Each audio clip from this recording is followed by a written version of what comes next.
నమస్కారం city news కి స్వాగతం. ముందుగా ముఖ్యాంశాలు.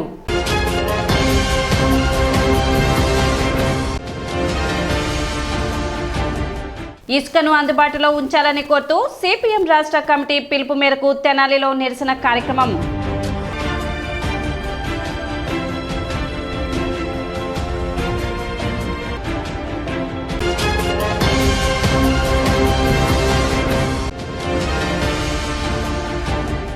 ఈ నెల 5వ తేదీన తెనాలిలో జరగనున్న నన్నపనేని వెంకట్రావు చారిటబుల్ ట్రస్ట్ అవార్డుల ప్రధానోత్సవం.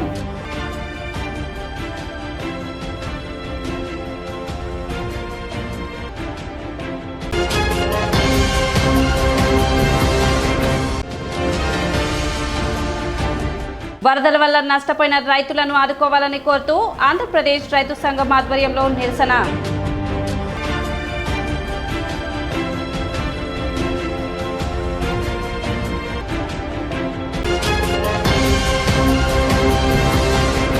గుంటూరు లక్ష్మీపురంలో ఆలపాటి రాజేంద్ర ప్రసాద్ ఎమ్మెల్సీ ఎన్నికల కార్యాలయం ప్రారంభించారు. ఉమ్మడి గుంటూరు కృష్ణా జిల్లాల పట్టభద్రుల ఎమ్మెల్సీ స్థానానికి కూటమి అభ్యర్థిగా ఆలపాటి రాజేంద్ర ప్రసాద్ ఖరారు కాగా పార్టీ నేతలు కార్యకర్తలతో కలిసి కార్యాలయాన్ని ప్రారంభించారు. ఆలపాటి రాజేంద్ర ప్రసాద్ మాట్లాడుతూ ఆంధ్రప్రదేశ్ని జగన్ 5 ఏళ్లలో భ్రష్టు పట్టించారని, రాష్ట్రాన్ని కాపాడుకోవడం కోసం ప్రజలు కూటమికి పట్టం కట్టారని తెలిపారు. విధ్వంసం పాలైన రాష్ట్రాన్ని తిరిగి నిలబెట్టేందుకు చంద్రబాబు ప్రయత్నిస్తున్నారని తెలిపారు. ఇచ్చిన హామీలను ఒక్కొక్కటిగా అమలు చేస్తున్నారని వెల్లడించారు. రాబోయే గుంటూరు కృష్ణా జిల్లాల పట్టభద్రుల ఎమ్మెల్సీ అభ్యర్థిగా తనని ఎంపిక చేశారని, అందరూ మద్దతు ఇచ్చి కూటమి ప్రభుత్వానికి బలం చేకూర్చాలని కోరారు.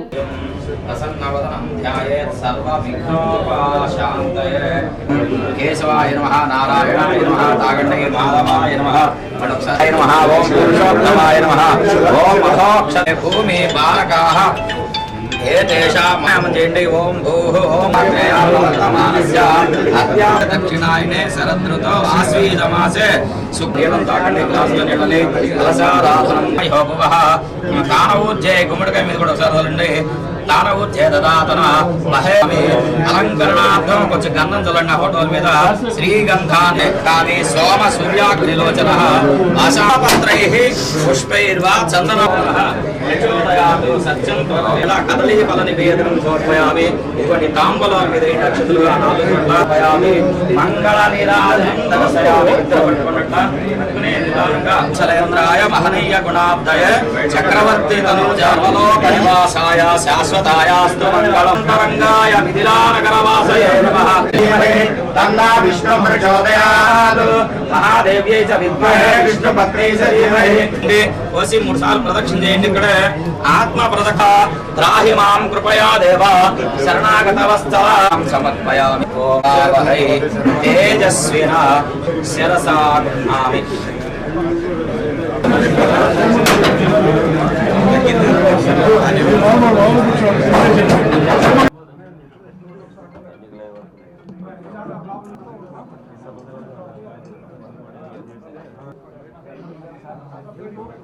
రెండు 2025 మార్చిలో జరగబోయే ఉమ్మడి కృష్ణా గుంటూరు జిల్లాల పట్టభద్రుల ఎమ్మెల్సీ ఎలక్షన్స్కి కూటమి అభ్యర్థిగా నన్ను ఎంపిక చేసినందుకు ముందుగా పెద్దలు, గౌరవనీయులు, తెలుగుదేశం పార్టీ జాతీయ అధ్యక్షులు, ఆంధ్రప్రదేశ్ రాష్ట్ర ముఖ్యమంత్రి అయినటువంటి చంద్రబాబు నాయుడు గారికి, అదేవిధంగా పవర్ స్టార్ పవన్ కళ్యాణ్ గారికి, బీజేపీ పార్టీ అధ్యక్షురాలు పురంధేశ్వరి గారికి, యువ నాయకుడు గౌరవనీయులు విద్యాశాఖ మార్చులు, జాతీయ పార్టీ ప్రధాన కార్యదర్శి నారా లోకేష్ గారికి ముందుగా హృదయపూర్వకమైనటువంటి ధన్యవాదాలు తెలుపుకుంటా ఉన్నాను. ఎవరైతే పట్టభద్రులుగా 2021 నాటికి పూర్తి చేసుకొని ఉన్నారో వారందరూ కూడా గతంలో ఓటర్గా నమోదైన మరలా తిరిగి నవంబర్ 6వ తారీఖు లోపల ఓటర్గా నమోదు చేసుకోవాల్సినటువంటి అవసరం ఉంది అని చెప్పి ఈ సందర్భంగా విజ్ఞప్తి చేస్తూ ఉన్నాను. గతంలో ఏ రకంగా పాలన వ్యవస్థలన్నింటినీ చిన్నాభిన్నం చేసి నిర్వీర్యం చేసి రాజ్యాంగాన్నే తిరగరాయాలనే దురాలోచన కలిగినటువంటి పాలకుల ప్రభుత్వం మనందరం చూసాం. అన్ని వర్గాలు అసహనానికి, అభివృద్ధి నోచుకోలేనటువంటి, రాజధాని లేనటువంటి రాష్ట్రంగా మిగిల్చినటువంటి చరిత్రహీనుల్ని స్వాతంత్రం వచ్చిన తర్వాత ఇప్పటి వరకు కూడా మనం చూడలేదు. అలాంటి చరిత్రహీనుల్ని చూసే దౌర్భాగ్యం మనందరికీ కలగటం, అందుకనే ఒక ప్రజా తీర్పు అంటే ఇట్లా ఉంటుంది అని ఒక గుణపాఠం చెప్పినా కూడా ఏమాత్రం కూడా మార్పు లేనటువంటి పరిస్థితిని ఈరోజున రాష్ట్రంలో చూస్తూ ఉన్నాం. ప్రతిపక్ష హోదా కూడా దక్కనటువంటి జగన్మోహన్ రెడ్డి గారు అవాకులు చవాకులు ఈరోజున పరిపాలన చూసి, మంచి ప్రభుత్వాన్ని చూసి 100 రోజులు పూర్తి చేసుకొని 175 నియోజకవర్గాల్లో మంచి ప్రభుత్వం యొక్క పాలన ఏ రకంగా ఉందనేది ప్రతి ఇంటా తెలియాలని చెప్పి ఎవరైతే లబ్ధి పొందిన వాళ్ళు సంక్షేమం ద్వారా కానీ అభివృద్ధికి సోపానం వేసే దిశలో ఈ రాష్ట్ర ప్రభుత్వం, మరి ముఖ్యంగా చంద్రబాబు నాయుడు గారు వ్యవస్థలన్నీ నిర్వీర్యం అయిపోతే ఆ వ్యవస్థలన్నింటినీ మళ్ళీ ప్రక్షాళన చేసుకొని ఏడుకొండల వారికి ఎట్లా సంప్రోక్షణ జరిగిందో ఈ రోజున ఈ రాష్ట్ర ప్రజలందరికీ కూడా ఈ రాష్ట్రంలో వ్యవస్థలన్నింటినీ కూడా తిరిగి తీసుకురావడానికి మళ్ళా ఈ యొక్క ప్రభుత్వ అధినేత ప్రజా సంప్రోక్షణ చేసుకుంటున్నటువంటి పరిస్థితి ఈ రోజున ఈ యొక్క అధినేతకి కలగటం అనేది చాలా విచారకరం. మేనిఫెస్టోలో ఏదైతే పొందుపరిచామో, ఎన్నికలు జరిగిన తర్వాత ముఖ్యమంత్రిగా ప్రమాణ స్వీకారం చేసిన తర్వాత 5 సంతకాలు ఏ రకంగా చేశారో మీ అందరికీ తెలుసు. ఏ అంశాల మీద చేశామనేది మనందరం చూసాం. వాటిలన్నింటినీ కూడా అమలు చేసే కార్యక్రమంలో ఈ రోజున ప్రభుత్వం ఉంది. ప్రతి ఒక్క హామీని ఏ విశ్వాసంతో అయితే నమ్మకంతో ఇచ్చారో ఆ హామీలన్నింటినీ కూడా, మరి ముఖ్యంగా ఉద్యోగ అవకాశాలను పెంచడానికి పరిశ్రమలను తీసుకొస్తూ ఉన్నారు. నిరుద్యోగాన్ని పోగొట్టాలనే ప్రయత్నంలో ప్రతి అణువును కూడా, ప్రతి నిత్యం కూడా ఈ రోజున పనిచేస్తున్నటువంటి ప్రభుత్వం అని చెప్పి సందర్భం మనవి చేస్తూ, భారీ వర్షాలు, వరదల కారణంగా నష్టపోయిన కౌలు రైతులను నమోదు చేయకపోవడం, పరిహారం ఇవ్వనందుకు నిరసనగా ఆంధ్రప్రదేశ్ కౌలు రైతు సంఘం ఆధ్వర్యంలో శుక్రవారం ఎంఆర్ఓ ఆఫీస్ వద్ద నిరసన తెలిపారు. కౌలు రైతుల సంఘం జిల్లా కార్యదర్శి బైరగాని శ్రీనివాసరావు మాట్లాడుతూ, ప్రభుత్వం వాస్తవ సాగుదారులకే పరిహారం అని ప్రకటిస్తున్నా గానీ క్షేత్రస్థాయిలో అందుకు భిన్నంగా జరుగుతుండడం వల్ల కౌలు రైతులు తీవ్రంగా నష్టపోతున్నారని ఆవేదన వ్యక్తం చేశారు. చాలా చోట్ల ఈ క్రాప్ నమోదు కూడా భూ యజమానులకే జరుగుతుందని తెలిపారు. సక్రమంగా పరిహారం అందకపోతే ఆందోళన ఉధృతం చేస్తామని అన్నారు. ఈ నెల 8న విజయవాడలో జరిగే సదస్సుకు కౌలు రైతులు హాజరు కావాలని కోరారు. ఇటీవల కురిసిన భారీ వర్షాలు, వరదల వలన కౌలు రైతులు తీవ్రంగా నష్టపోయారు. నష్టానికి తగినట్లుగా నష్టపరిహారం ప్రభుత్వం ఇవ్వడం లేదు. నష్టపరిహారం పెంచి ఇవ్వాలని చెప్పి మేము ఈ కౌలు రైతు సంఘాలుగా డిమాండ్ చేస్తున్నాం. అలాగే నష్టపరిహారం రాయటంలో కూడా చాలామందికి రాయలేదు. ఉదాహరణకు కొన్ని గ్రామాలే మునిగిపోయినాయి. నేలపాడు గ్రామం ఉంది ఈ మండలంలో, గ్రామం అంతా మునిగిపోయింది. కానీ కొంతమందికి ఇచ్చారు, కొంతమందికి ఇవ్వాల. బ్యాంకులో చాలా కొద్ది మందికే పడినాయి, ఇంకా పడలేదు. కొంతమంది సెలెక్ట్ చేయాలి, అసలు నష్టపరిహారం రాసినట్టుగా నష్టపోయినట్టుగా కూడా నమోదు చేయాలి. ఇది చాలా తీవ్ర అన్యాయం. ఎందుకంటే ఒక గ్రామంలో అన్నీ మునిగిపోయినాక ఇక కొంతమందిని అట్లా నష్టపరిహారం రాయకుండా ఉండటం అంటే తీవ్ర అన్యాయం చేసినట్లని మేము భావిస్తున్నాం. అట్లాగే ఈరోజు కౌలు రైతుల పరిస్థితి మరీ దయనీయంగా ఉంది. కౌలు రైతుల పేరుతో ఈరోజు నష్టపరిహారం రాయట్లా. ఈరోజు ముఖ్యమంత్రి గారు కానీ ఉన్నతాధికారులు కానీ అంతా కూడా మేము కౌలు రైతులకే నష్టపరిహారం రాస్తాం, కార్డుతో ఈ క్రాప్తో సంబంధం లేదని చెప్పారు. కానీ కింద స్థాయిలో అలా జరగట్లా. ఈరోజు భూ యజమానులు భూస్వాముల ఖాతాల్లోనే నష్టపరిహారం పడతా ఉంది. వాస్తవ సాగుదారులైనటువంటి కౌలు రైతుల యొక్క ఖాతాల్లో నష్టపరిహారం పడట్లేదు, వాళ్ళకి నష్టపరిహారం రాయట్లేదు. ఆంధ్రప్రదేశ్ రైతు సంఘం జిల్లా ఉపాధ్యక్షులు మొలక శివస్వామిరెడ్డి మాట్లాడుతూ వరికి 30,000 పెట్టుబడి పెట్టి నష్టపోతే 10,000 రూపాయలు, లక్షన్నర పెట్టుబడి పెట్టిన పసుపు, కంద, తమలపాకు, అరటి తోటలకు 14,000 ప్రకటించి చేతులు దులుపుకోవడం దుర్మార్గమని అన్నారు. దీనిని 25,000 వాణిజ్య పంటలకు 50,000 నుండి 1,00,000 రూపాయలకు పరిహారం పెంచాలని డిమాండ్ చేశారు. అన్నదాత సుఖీభావ పెట్టుబడి సాయం 20,000 వెంటనే ఇవ్వాలని కోరారు. 30-31 సెప్టెంబర్ 1-2 తేదీల్లో కృష్ణానదికి వరదలు, భారీ వర్షాల కారణంగా రైతాంగం తీవ్రంగా నష్టపోయింది. వేసిన పంట వరి చాలా చోట్ల గింజలు కూడా వచ్చే పరిస్థితి లేకుండా పోయింది. అట్లాగే పసుపు, కంద, అరటి ఇవన్నీ కూడా ఏమాత్రం కూడా రైతుకి దక్కని పరిస్థితి ఉంది. ఈ పరిస్థితుల్లో ప్రభుత్వం వరికి 10,000 రూపాయలు, అట్లాగే కంద, పసుపుకి 14,000 రూపాయలు ప్రకటించటం హాస్యాస్పదంగా ఉంది. ఎందుకంటే 1 ఎకరం వరి పంటకి పెట్టుబడే 30,000 పైన అయింది. మేము అడుగుతుంది ఏంటంటే ఆంధ్రప్రదేశ్ రైతు సంఘం ఎకరానికి వరికి 25,000 రూపాయలు ఇవ్వాలి. అట్లాగే కంద, పసుపు, అరటి, తమలపాకు వంటి వాణిజ్య పంటలకి దాని పంటను బట్టి 50,000 నుంచి 1,00,000 రూపాయలు సహాయం అందించాలి. ఆ విధంగా అందించినప్పుడే కౌలు రైతులు తమ మనుగడ సాగించగలుగుతారు. మళ్ళీ రెండోసారి వ్యవసాయం చేయటానికి వాళ్ళకి భరోసా ఏర్పడుతుంది. కానీ వాళ్ళ ప్రభుత్వం ఏదో మొక్కుబడిగా 10,000 రూపాయలు ఇచ్చి పసుపుకి, అరటికి 14,000 ఇచ్చి మేము బ్రహ్మాండంగా ఇచ్చాము అని చెప్పుకోవటం అనేది చాలా హాస్యాస్పదంగా ఉంది.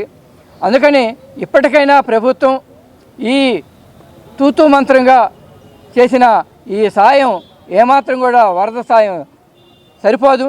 అట్లాగే మేము కౌలు రైతుల ప్రతినిధులంతా కూడా రాష్ట్ర నాయకులతో సహా లంకల్లో కూడా పర్యటించాం. వరద వచ్చి ఇళ్ళు కూడా కొన్ని చోట్ల కూలిపోయినాయి, ఇళ్లలోకి నీళ్ళు వచ్చినాయి. వాళ్ళకి 10,000 రూపాయలు ఇచ్చారు. నేను అన్నవరపు లంక, బొమ్మవానిపాలెం పోయి వచ్చా. ఈ 10,000 రూపాయలు కూడా అందరికీ రాలా. ఇది కొంతమందికి 5,000, కొంతమందికి 7,000, కొంతమందికి 8,000, కొద్దిమందికి 10,000 ఇట్లా తరతం భేదాలతో వచ్చిందంటే మరి దీంట్లో ఏమి వివక్ష అనేది అర్థం కాని పరిస్థితి.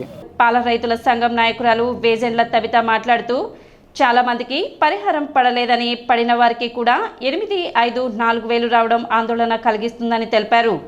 కార్యక్రమంలో నేలపాడు సర్పంచ్ సోమవారపు నాగమల్లేశ్వరరావు, తాడిపోయిన వెంకటేశ్వరరావు, పిరాటి అప్పారావు, నన్నపనేని సురేష్ బాబు, బొడ్డు రత్నకిషోర్, కంచెల శివపద్మారావు, అందే గోపీనాథ్, తెనాలి నిర్మల, శాంతకుమార్, బడుగు అశోక్ కుమార్ పాల్గొన్నారు. అనంతరం డిప్యూటీ తహసీల్దార్ ఎంవీఎస్ ప్రసాద్ కు అర్జీలు అందజేశారు. కౌలు రైతులకు డబ్బులు వేస్తామని చెప్పారు గవర్నమెంట్ ప్రభుత్వం. కౌలు రైతులకు మాకు ఇంతవరకు డబ్బులు వేయలేదండి. కొంతమందికి వేసారు, కొంతమందికి వేయలేదు. అది కూడా ఎకరానికి 10,000 చొప్పున వేస్తానన్నారు. ఎకరానికి 6,000, 5,000, 8,000, 4,000 కూడా, 3,000 కూడా పడ్డా వాళ్ళు ఉండారండి. మా అయితే అసలు శాంతం నీట మునిగిపోయినాయి. మాకు అసలుకి 2 ఎకరాలకు అసలు కౌలు రైతులకు మాకు డబ్బులే పడలేదండి. మరి గవర్నమెంట్ మాకు జూన్ మాసంలోనే వరి పెట్టుబడి సాయం కింద 20,000 రూపాయలు ఇస్తామన్నారు. అవి కూడా ఇంతవరకు ఇవ్వలేదు. మరి అయ్యి లేదు, ఇవి లేదు. మరి మేము కౌలు రైతులు మేము ఎట్టా బతకాలో, మేము ఎక్కడ తీసుకొచ్చి మేము అప్పులు చేసుకొచ్చి మేము కౌలు రైతులు ఎట్టా మా బాధ గవర్నమెంట్కి చెప్పుకున్నా కానీ ఎవరు ఆలకించట్లేదు, పట్టించుకోవట్లేదు. మున్సిపల్ చైర్పర్సన్ తాడిపోయిన రాధిక గురువారం పట్టణంలో పలు వార్డుల్లో పర్యటించారు. పట్టణంలో గత 15 రోజులుగా జరిగిన స్వచ్ఛతా హీ సేవ కార్యక్రమంలో భాగంగా వాయిదా పడిన 28, 37, 6 వార్డుల్లో ఆమె పర్యటించారు. ఈ సందర్భంగా డ్రైన్లు, కాలువలు శుభ్రపరిచారు. ఇళ్లలో ఉత్పత్తి అయ్యే వ్యర్థాలను కాలువల్లో పడవేయకుండా పురపాలక సంఘం సిబ్బందికి అందించాలని చైర్పర్సన్ తాడిపోయిన రాధిక విజ్ఞప్తి చేశారు. ప్రజలందరి సహకారంతోనే మెరుగైన శానిటేషన్ సేవలు అందించగలుగుతామని ఆమె తెలిపారు. కార్యక్రమంలో పలువురు కౌన్సిలర్లు, పురపాలక సంఘ సిబ్బంది పాల్గొన్నారు. మనం చూసారు కదా లోపలికి వచ్చి నీ నీళ్లు మేడం అందరూ ఉతికిన బట్టలు నీళ్ళని ఇటే వచ్చేస్తాయి నీళ్ళు శుభ్రంగా దీని కాలువ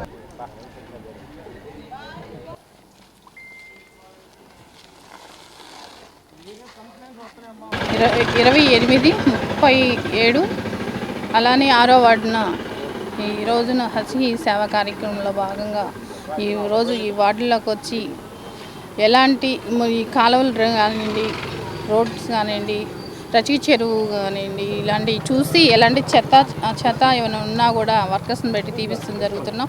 అలానే మీరు చుట్టుపక్కల ప్రదేశాలన్నీ పరిశుభ్రంగా ఉంచుకోవాలని, అలానే మేము శానిటేషన్ మీద వర్కర్స్ని ఎంతమంది పెట్టినా చేపించినా కూడా అవ్వదు. కాబట్టి మీరు ఎలాంటి వ్యర్థాలు అనేది కాలువల మీద వేయకుండా డస్ట్బిన్ రూపంలో మా వర్కర్స్ అందించాలని కోరుకుంటున్నాను. అలానే మనం ఆరోగ్యంగా ఉండాలంటే మన పరిసరాలు శుభ్రంగా ఉండాలి. మన పరిసరాలు శుభ్రంగా ఉంటేనే మనం ఆరోగ్యంగా ఉంటాము. తెనాలి పట్టణంలో ప్రతి శుక్రవారం నాడు డ్రై డే పాటించడం జరుగుతూ ఉంది. దానిలో భాగంగా 40 వార్డులో కూడా ప్రత్యేకంగా ప్రతి ఇంటింటికి ఈ దోమల నివారణకు తీసుకోవాల్సిన చర్యల గురించి తెలియజేయడానికి ఒక టీములు ఏర్పాటు చేసుకొని ఆ టీముల ద్వారా మీకు అందరికీ తెలియజేయడం జరుగుతూ ఉంది. దానిపై వాళ్ళు తెలియజేసినటువంటి విషయాలు మీరు గ్రహించి ఇళ్ళయందు మురుగు నీరు కానివ్వండి, ఇళ్లలో ఉన్నటువంటి వేస్ట్ ఎక్కడ గిన్నెలు కానీ అలాంటి వాటిలో నిల్వ ఉండకుండా జాగ్రత్త పాటించిన యెడల మీకు డెంగ్యూ వగైరా విష జ్వరాలు వ్యాపించకుండా ఉంటాయి. ఈ విషయాన్ని మాకు సిబ్బంది ద్వారా తెలియజేసిన అంశాలను మీరు పరిగణలో తీసుకొని పారిశుధ్యంలో పరిసరాల పరిశుభ్రత మరియు ఇంటి ఆవరణలో కూడా నీటి నిల్వ లేకుండా చేసుకోవాలని చెప్పినగా మనవి చేస్తూ ఉన్నాం. భవన నిర్మాణ కార్మికులు ఎదుర్కొంటున్న సమస్యలను పరిష్కరించాలని కోరుతూ సిపిఎం ఆధ్వర్యంలో నిరసన కార్యక్రమం చేపట్టారు. ఈ సందర్భంగా పట్టణ గాంధీ చౌక్ నుండి సబ్ కలెక్టర్ కార్యాలయం వరకు పాదయాత్రగా తరలి వచ్చి సబ్ కలెక్టర్ కార్యాలయంలో వినతి పత్రం అందజేశారు. కూటమి ప్రభుత్వంకు మీ ప్రభుత్వం ఎన్నికల్లో ఇచ్చిన ఉచిత ఇసుక హామీని నిలబెట్టుకోవాలని, అధికారంలోకి వచ్చిన 100 రోజుల్లో నామమాత్రంగానే ఇసుకను సరఫరా చేసిందన్నారు. గత ప్రభుత్వం నిర్వీర్యం చేసిన సంక్షేమ బోర్డును పునరుద్ధరించాలని డిమాండ్ చేశారు. కార్మికుల పెండింగ్ క్లెయిమ్స్ ను తక్షణమే పరిష్కరించాలని కోరారు. సిపిఎం పిలుపు మేరకు అన్ని మండల కేంద్రాల్లోనూ ఇసుకని అందుబాటులో ఉంచాలని, ఇసుక సరఫరా సక్రమంగా జరగాలని, భవన నిర్మాణ కార్మికులకందరికీ పని కల్పించాలని, గతంలో ప్రభుత్వం ఇసుక విషయమై ఇచ్చినటువంటి హామీని పకడ్బందీగా అమలు చేయాలని, 1996లో వచ్చినటువంటి డిఓసి యాక్ట్ని అమలు చేయాలని, అందులో సెక్షన్ 18 భవన నిర్మాణ కార్మికుల వెల్ఫేర్ కమిటీ బోర్డు ఏదైతే ఉందో ఆ బోర్డుని పునరుద్ధరించాలని, గతంలో కార్మికులు పెట్టుకున్నటువంటి క్లెయిమ్స్ దరఖాస్తులు వేలు పెండింగ్లో ఉన్నాయి, వాటన్నిటిని చెల్లించాలని చెప్పేసి, ఈ ఇసుక అనేటువంటిది చాలా కీలకమైందని, ఇసుక ద్వారానే భవన నిర్మాణ రంగంలో పనిచేస్తున్నటువంటి 13 రకాల కార్మికులకి పని దొరుకుతుందని, ఈ ఇసుక వాడటం వల్లనే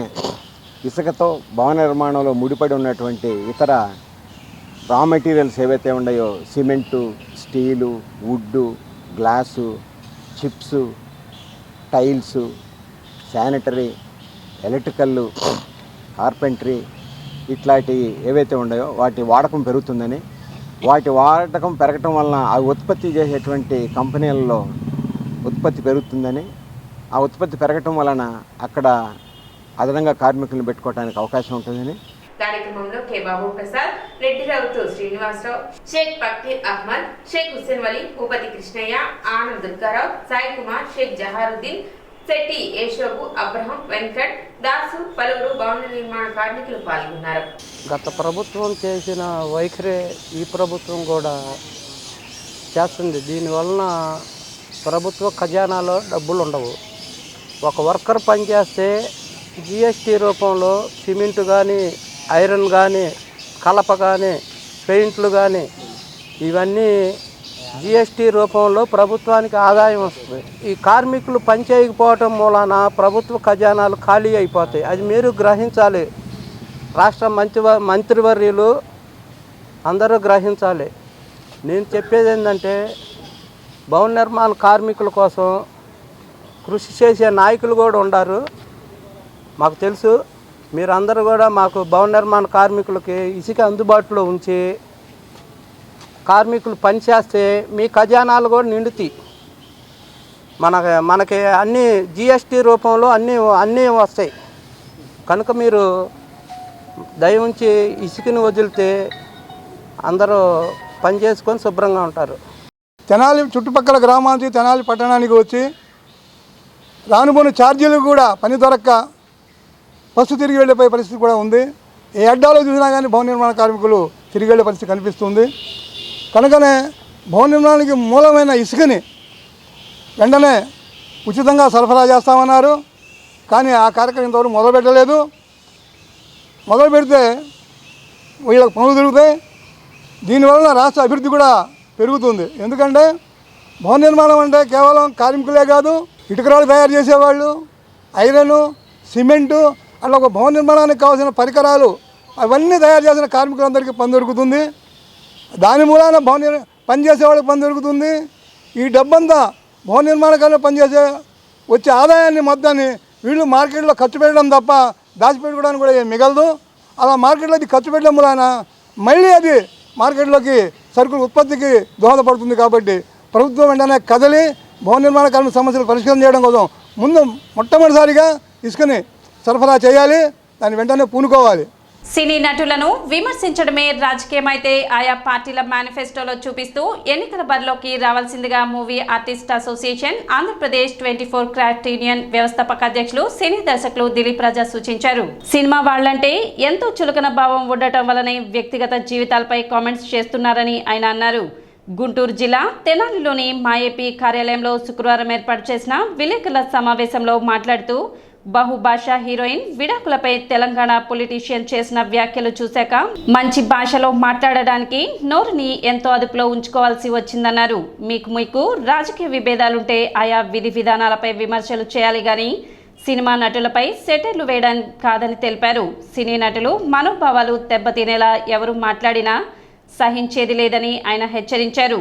ఇల్లు కాల్చిన తర్వాత తప్పిపోయింది వెనక్కి తీసుకున్నామంటే ఎలా సరిపోతుందని ఆయన ప్రశ్నించారు. ప్రజలు ఓట్లు వేసి గెలిపించేది నిరుద్యోగాన్ని పారదోలటానికి, ప్రజా శ్రేయస్సు కోసం, వీలైతే పేదోడికి విద్య వైద్యం ఉచితంగా అందించడానికి, రహదారులు సక్రమంగా ఉంచడానికి, కానీ సినిమా నటుల వ్యక్తిగత జీవితాలపై బురద చల్లడానికి కాదని దిలీప్ రాజా హితవు పలికారు.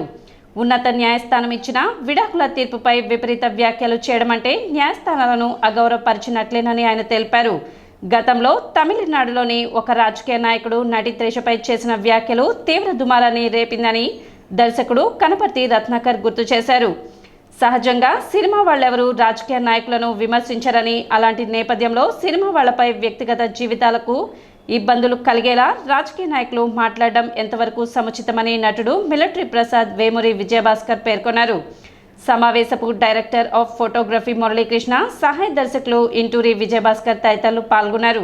సినిమా వాళ్ళని వీలైతే మీ కుటుంబ సభ్యులుగా చూడండి, వీలు కాకపోతే నటీనటులుగా చూడండి, వినోదం అందించే వాళ్ళుగా చూడండి, మీకు కాస్త ఎంటర్టైన్మెంట్ ఇచ్చేవాళ్ళుగా చూడండి. కానీ వాళ్ళ వ్యక్తిగత జీవితాల మీద దయచేసి బురద జల్లబాకండి.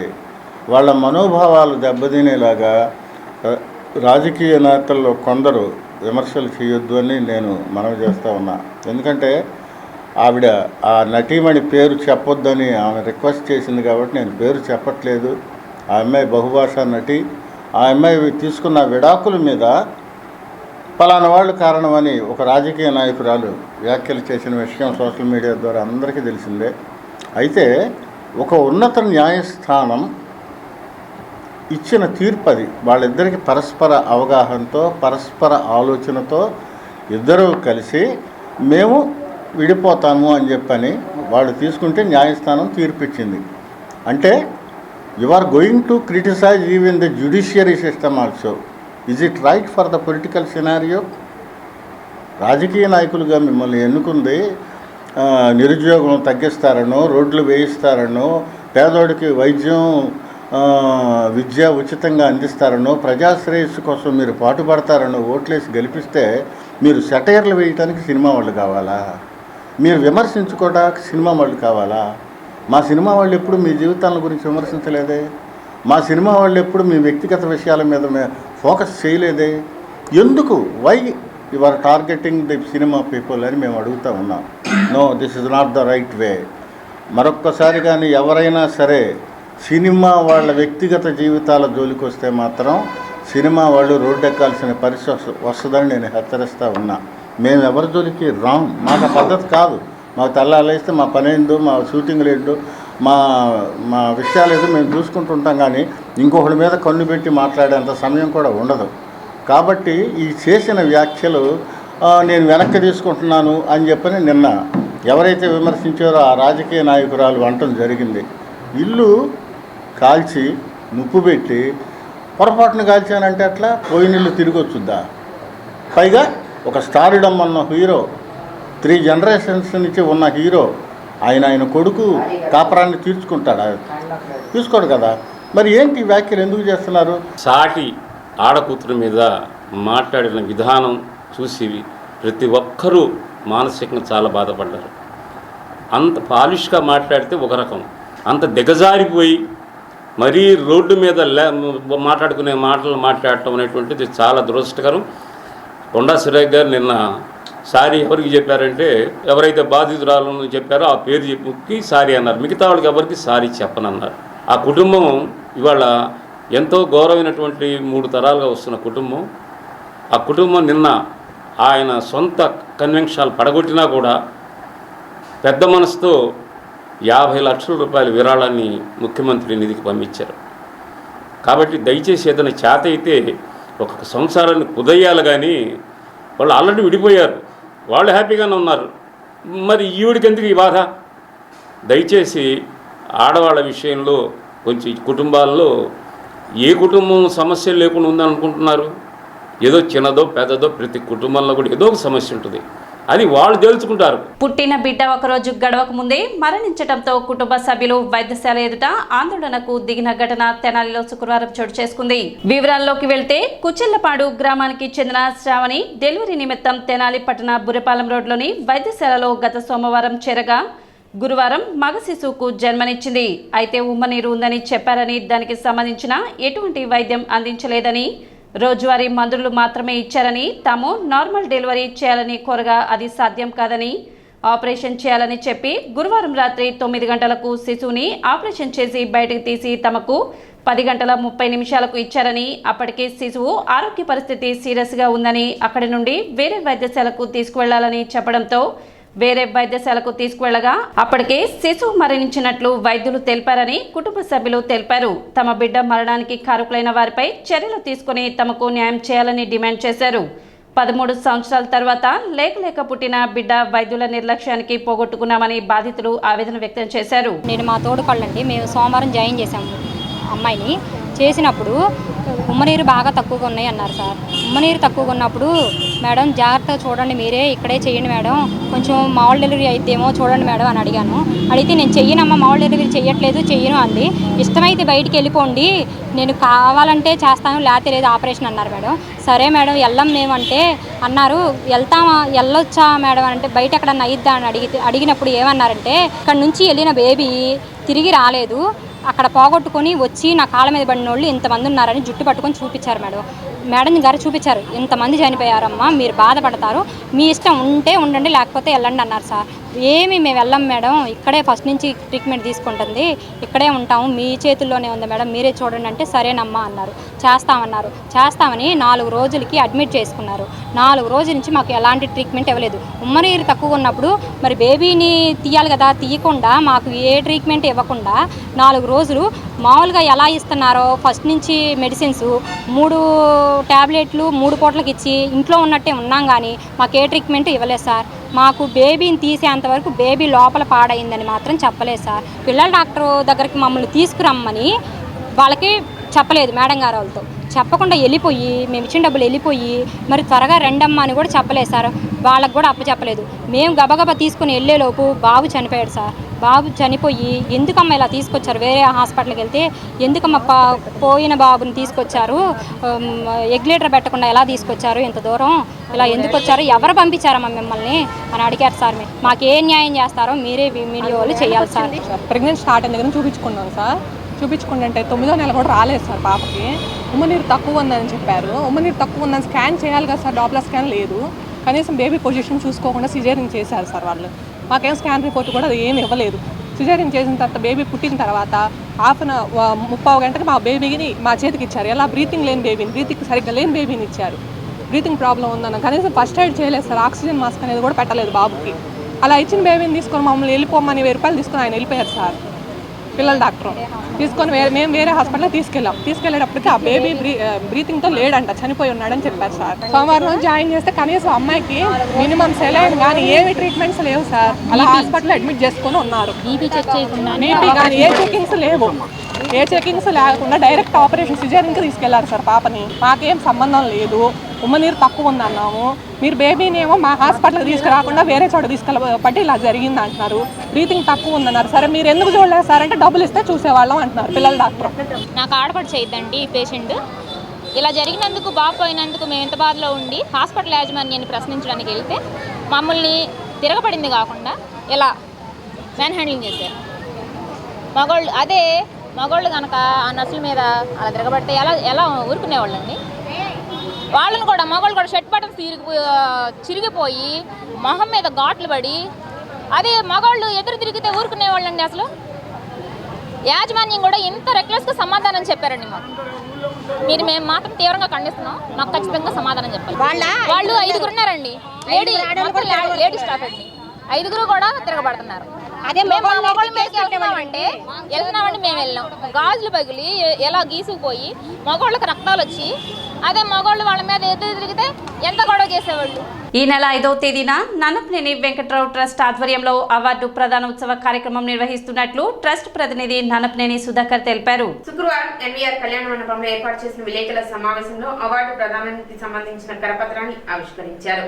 ఈ సందర్భంగా ఆయన మాట్లాడుతూ ట్రస్ట్ ఆధ్వర్యంలో సమాజ సేవలో తార్కాణంగా నిలిచిన వ్యక్తులను సన్మానించడం జరుగుతుందని, అందులో భాగంగా తెనాలి పట్టణ ప్రముఖ వైద్యులు డాక్టర్ పాటిబండ్ల దక్షిణామూర్తి, గుంటూరుకు చెందిన లంకాల సూర్యనారాయణను సన్మానించుకుని అవార్డు ప్రదానం చేయనున్నట్లు చెప్పారు.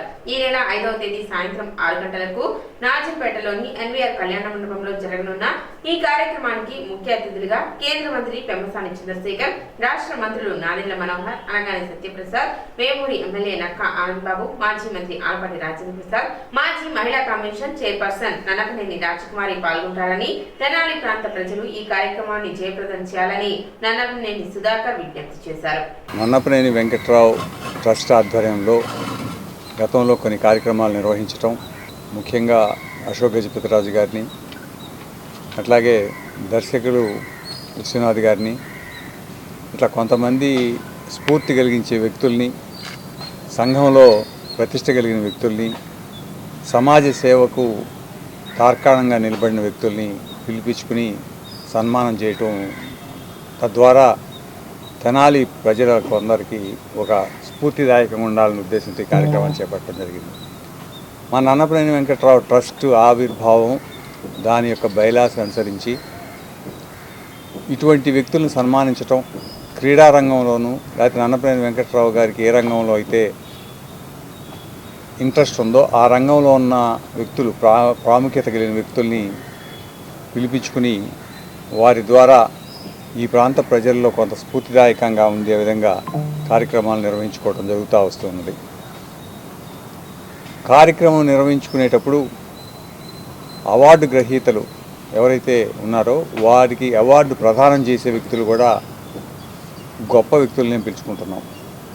అదే సందర్భంగా ఈ రోజున రేపు 5వ తారీఖు సాయంత్రం 6 గంటలకి నన్నపనేని వెంకట్రావు కన్వెన్షన్ సెంటర్, అదే ఈ సెంటర్లోనే మరొక కార్యక్రమం. దానికి పేదల వైద్యులు, సాహిత్య రంగంలోనూ చలనచిత్ర రంగంలోనూ ప్రేమ అభిమానాలు కలిగిన వ్యక్తి, పేదల పట్ల అకుంఠితమైన దీక్షతో వైద్య రంగంగా సేవలు చేస్తున్న పాటిబండ్ల దక్షిణామూర్తి గారికి, మా వ్యవస్థాపక అధ్యక్షులు ఆయన, వారికి సన్మానం చేయాలి, వారికి అవార్డు పురస్కారం ఇవ్వాలి అనే భావనతో మా కమిటీ ఏర్పాటు చేసిన సందర్భంగా శ్రీ లంకాల సూర్యనారాయణ గారు గుంటూరు, ఆయన అన్నమయ్య గ్రంథాలయం, వెంకటేశ్వర టెంపుల్లో ఉన్న అన్నమయ్య గ్రంథాలయానికి వ్యవస్థాపకులు, మెలగటానికి వీలుగా వారిని కూడా పిలుచుకోవడం జరిగింది. రేపు సాయంత్రం 5 గంటలకి ఇదే కన్వెన్షన్లో 6 గంటలకు ఇక్కడ ఇదే చోట్ల నన్నపనేని వెంకటరావు గారి ట్రస్ట్ ద్వారా ఉత్తములైనటువంటి వ్యక్తులకి సన్మానం చేసే ఉద్దేశంతో దక్షిణామూర్తి గారు, సూర్యనారాయణ గారు వారిని సన్మానించేదానికి కూడా కేంద్ర మంత్రి గారు, అదేవిధంగా రాష్ట్ర మంత్రివర్యులు, మరి మాజీ మంత్రివర్యులు, అట్లాగే నన్నపనేని రాజకుమారి గారు వీళ్ళందరూ వస్తున్నారు కాబట్టి అందరూ పాల్గొని జయప్రదం చేయాల్సిందిగా అందరికీ విజ్ఞప్తి చేస్తున్నాం. పట్టణంలో దసరా శరన్నవరాత్రి మహోత్సవాలు వైభవంగా ప్రారంభమయ్యాయి. బోస్ రోడ్లోని శ్రీ వాసవి కన్యక పరమేశ్వరి దేవస్థానం నందు దేవి శరన్నవరాత్రి మహోత్సవాలు వైభవంగా ప్రారంభమయ్యాయి. రెండవ రోజు శ్రీ వాసవి కన్యక పరమేశ్వరి అమ్మవారు శ్రీ ధనలక్ష్మి దేవిగా మరియు శ్రీ రాజరాజేశ్వరి అమ్మవారు శ్రీ మంగళగౌరి దేవిగా భక్తులకు దర్శనమిచ్చారు. పెద్ద సంఖ్యలో భక్తులు పాల్గొని అమ్మవారిని దర్శించుకున్నారు.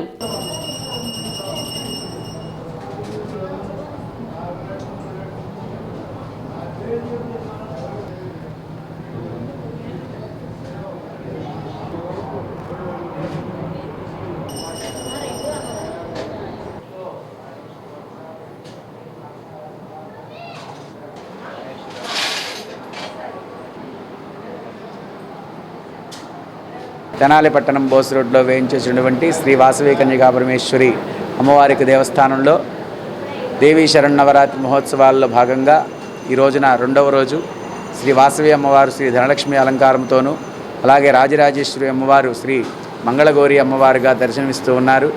మరి ఈ యొక్క విశేషమైనటువంటి అలంకారములలో ఈ యొక్క శుక్రవారంతో కూడుకున్నటువంటి ధనలక్ష్మిని అమ్మవారిని విశేషంగా ఆ యొక్క ధనరూపంగా అమ్మవారిని అలంకరించుకొని వేలాది మంది భక్తులు దర్శనం చేసుకుంటూ ఉంటారు. కావున తెనాలి పట్టణంలో ఉన్నటువంటి ప్రజలందరూ కూడా ఈ యొక్క దేవాలయానికి వచ్చేసి అమ్మవారిని దర్శించుకొని అమ్మవారి యొక్క కృపకు పాత్రలు కావాల్సిందిగా కోరుతూ ఉన్నాం. అదేవిధంగా శివాజీ చౌక్లోని శ్రీ కాళీమాత అమ్మవారి దేవస్థానం నందు జరిగిన 31వ శరన్నవరాత్రి మహోత్సవంలో భాగంగా అమ్మవారు శ్రీ ధనలక్ష్మి దేవిగా భక్తులకు దర్శనమిచ్చారు. సాయంత్రం పలు సాంస్కృతిక కార్యక్రమాలు నిర్వహించారు.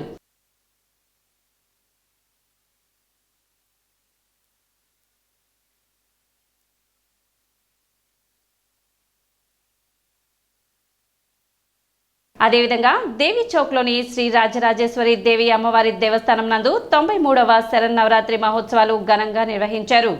భక్తులు పెద్ద సంఖ్యలో పాల్గొన్నారు, అమ్మవారిని దర్శించుకున్నారు. రెండో రోజు శ్రీ ధనలక్ష్మి దేవిగా భక్తులకు అమ్మవారు దర్శనం కల్పించారు.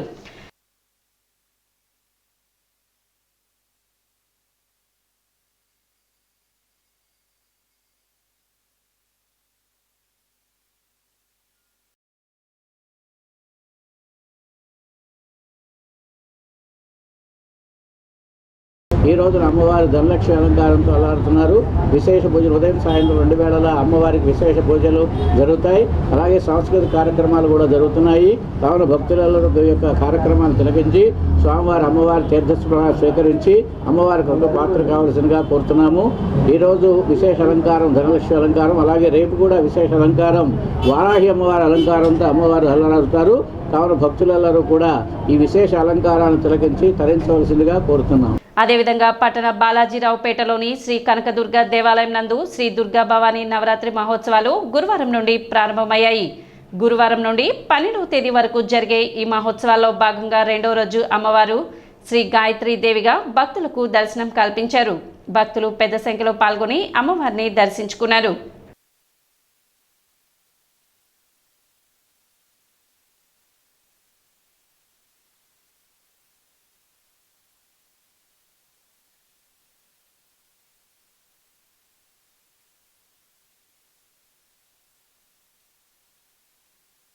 అదేవిధంగా పట్టణ గంగానమ్మపేటలోని రజక చెరువు వద్ద గల శ్రీ కామాక్షమ్మ అమ్మవారి పుణ్యక్షేత్రం నందు శ్రీ కామాక్షమ్మ అమ్మవారు 65వ శరన్నవరాత్రుల మహోత్సవాలు వైభవంగా నిర్వహిస్తున్నారు.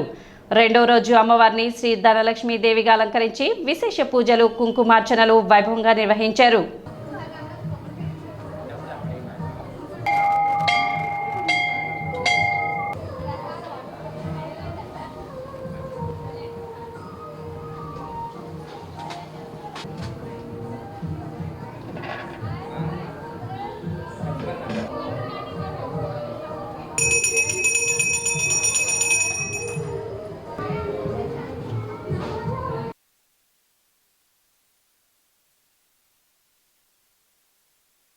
శ్రీ షిరిడి సాయి అనుగ్రహ పీఠం నందు దేవి శరన్నవరాత్రి మహోత్సవాలు వైభవంగా నిర్వహిస్తున్నారు. శ్రీ శ్రీ సాయి గురుజీ ఆధ్వర్యంలో జరుగుతున్న వేడుకల్లో భాగంగా రెండవ రోజు అమ్మవారికి లక్ష కుంకుమార్చన అభిషేకం వైభవంగా నిర్వహించారు. అమ్మవారు కాత్యాయని దేవిగా భక్తులకు దర్శనమిచ్చారు. ఉత్సవాల్లో భాగంగా ప్రతిరోజు చండీ పారాయణం, లలిత సహస్రనామ పారాయణం నిర్వహించనున్నట్లు ఆలయ కమిటీ సభ్యులు తెలిపారు. కార్యక్రమంలో మల్లేశ్వరరావు, ప్రతాప్, యశోద, గీతశ్రీ, ఆనందలక్ష్మి, భవానీ ప్రసాద్, శ్రీధర్ రెడ్డి తదితరులు పాల్గొన్నారు.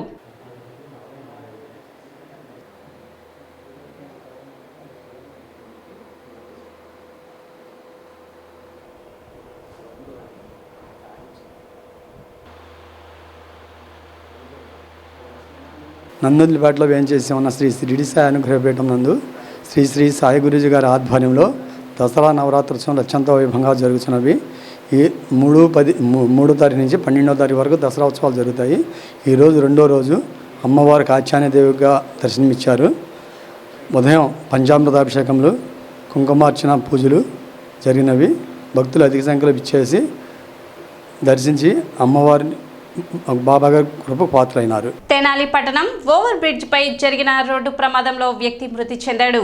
మారిస్పేటకు చెందిన డోగిపర్తి శివశంకర్ ఓవర్ బ్రిడ్జ్ పై రోడ్డు దాటే క్రమంలో గుర్తు తెలియని వాహనం ఢీకొని అక్కడికక్కడే మృతి చెందాడు. పోలీసులు ఘటనా స్థలానికి చేరుకొని దర్యాప్తు చేస్తున్నారు.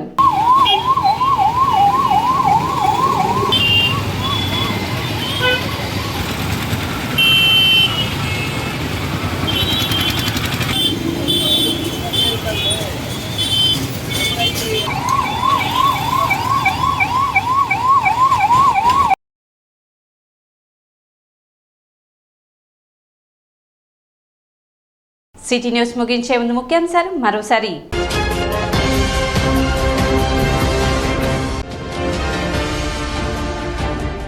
ఇసుకను అందుబాటులో ఉంచాలని కోరుతూ సిపిఎం రాష్ట్ర కమిటీ పిలుపు మేరకు తెనాలిలో నిరసన కార్యక్రమం.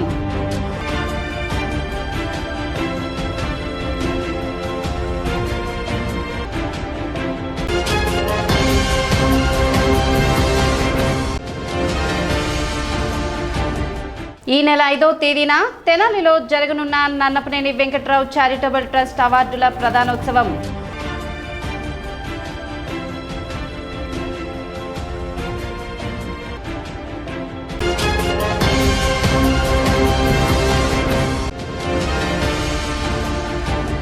వరదల వల్ల నష్టపోయిన రైతులను ఆదుకోవాలని కోరుతూ ఆంధ్రప్రదేశ్ రైతు సంఘం ఆధ్వర్యంలో నిరసన.